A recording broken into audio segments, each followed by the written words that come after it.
व्यासपीठावर उपस्थित या कवी संमेलनाचे अध्यक्ष सन्माननीय शिवाजी शिंदे सर यांना पहिल्यांदा वंदन. आणि गोड शब्दात सांगितलंय की प्रास्ताविक करू नका, डायरेक्ट कवितेला सुरुवात करा. पण फक्त एक ओळीचं प्रास्ताविक करतो. ही कविता लिहिण्यामागचं कारण एवढंच आहे की ज्या दिवशी स्वरचित काव्य स्पर्धा या संस्थेमध्ये पार पडल्या त्या निमित्तानं ही कविता लिहिण्यात आली.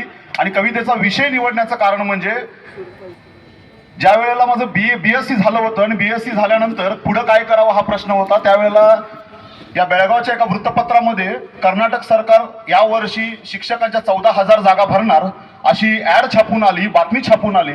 आणि या 14,000 मध्ये माझा नंबर लागेल आणि मलाही सरकारी नोकरी मिळेल या आशेनं मी शिक्षक म्हणून रुजू झालो आणि बीएडला ऍडमिशन घेतलं. पण गेली 9 वर्ष ही 14,000ची भरती झाली नाही. हे दुर्दैव आहे. आज मला कळतंय की 14,000ची भरती कशा पद्धतीची राहते आणि त्याच्यावरतीच आजपर्यंतचा हा 8-9 वर्षाचा प्रवास माझ्या कवितेतून मांडण्याचा प्रयत्न करतोय.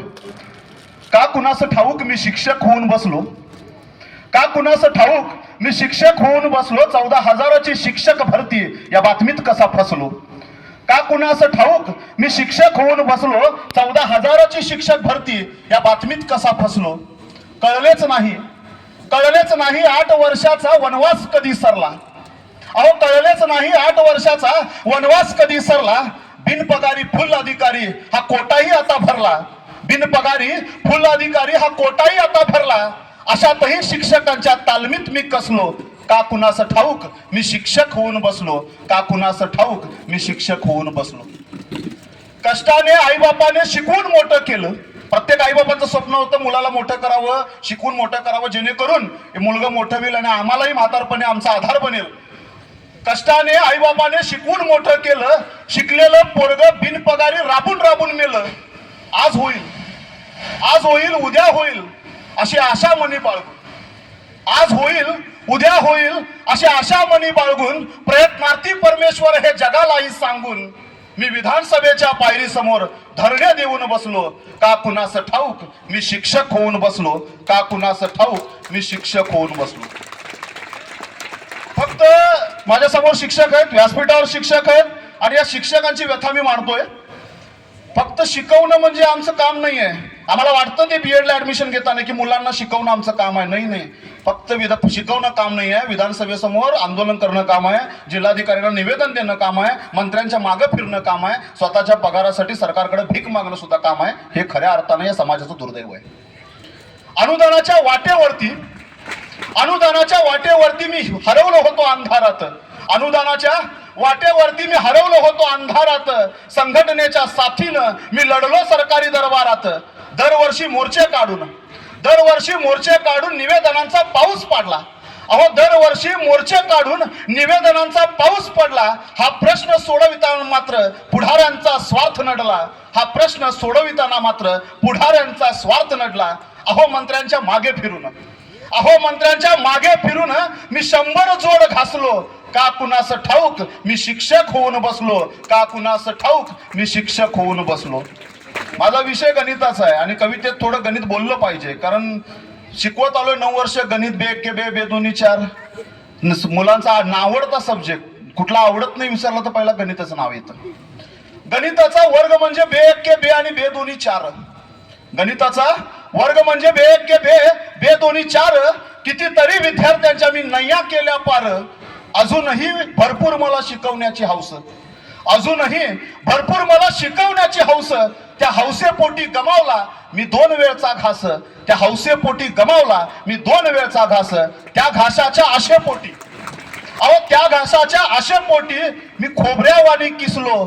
का कुणाचं ठाऊक मी शिक्षक होऊन बसलो, का कुणाचं ठाऊक मी शिक्षक होऊन बसलो. आज विनाअनुदानित शिक्षक म्हणून काम करत असताना एक समस्या मात्र आम्हाला सर्वात जाणवते माझ्यासारख्या तरुण शिक्षकांना, की जर समजा नोकरी नाही तर छोकरी नाही. या समाजात असं आहे, ओरडा जोरात. नोकरी नाही तर छोकरी नाही. सरकारी नोकरी असेल तर बोलवून मुलगी दाखवतात, नसेल तर बायोडाटा बघून लांबनच टाटा म्हणतात. हे आम्हाला आलेला अनुभव आहे. माझे मित्र तिथे बसल्यात, त्यांचा सुद्धा मला वाटतं तुमच्यासाठी समर्पित हे कडवं. अनुदान जाऊ दे, कारण एक गोष्ट सांगतो, जेव्हा महिना येतो ना आपला मे महिना, त्यावेळेला प्रत्येकाच्या स्टेटसला कुणाचे ना कुणाचे लग्नांचे स्टेटस असतात.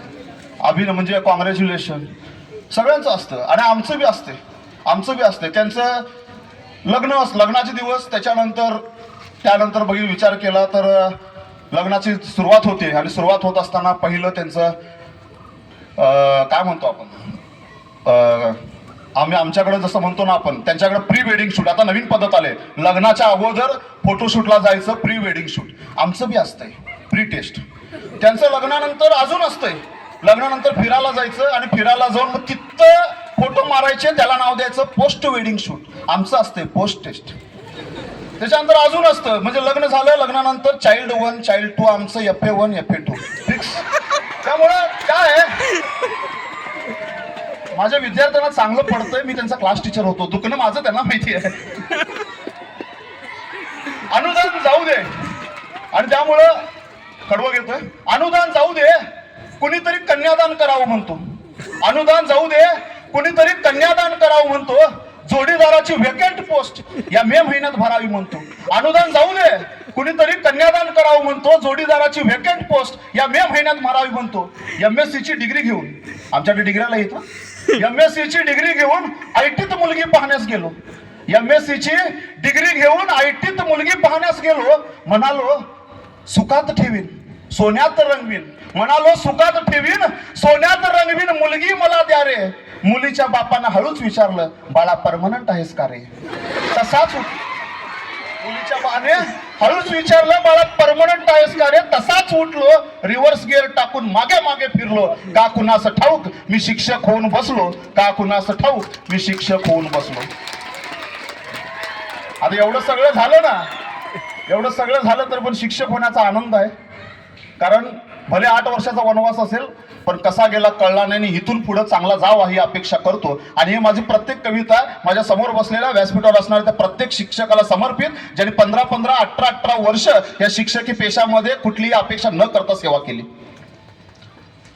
असे हे जीवन माझे एक संघर्षाची वारी, असे हे जीवन माझे एक संघर्षाची वारी. प्रतीक्षा केली सुखाची पण दुःख चाले दारी. शाहू फुलेंच्या विचारांचा शिक्षक मी वेडा, शाहू फुलेंच्या विचारांचा शिक्षक मी वेडा. अजूनही मिळाला नाही मला अनुदानाचा पेढा. शोक न करता अशातही मी आनंदाने हसलो. शोक न करता अशातही मी आनंदाने हसलो. का कुणास ठाऊक मी शिक्षक होऊन बसलो, का कुणास ठाऊक मी शिक्षक होऊन बसलो. सर्वांना धन्यवाद, जो प्रतिसाद दिला त्याबद्दल पुन्हा एकदा सर्वांचं शतशः आभार.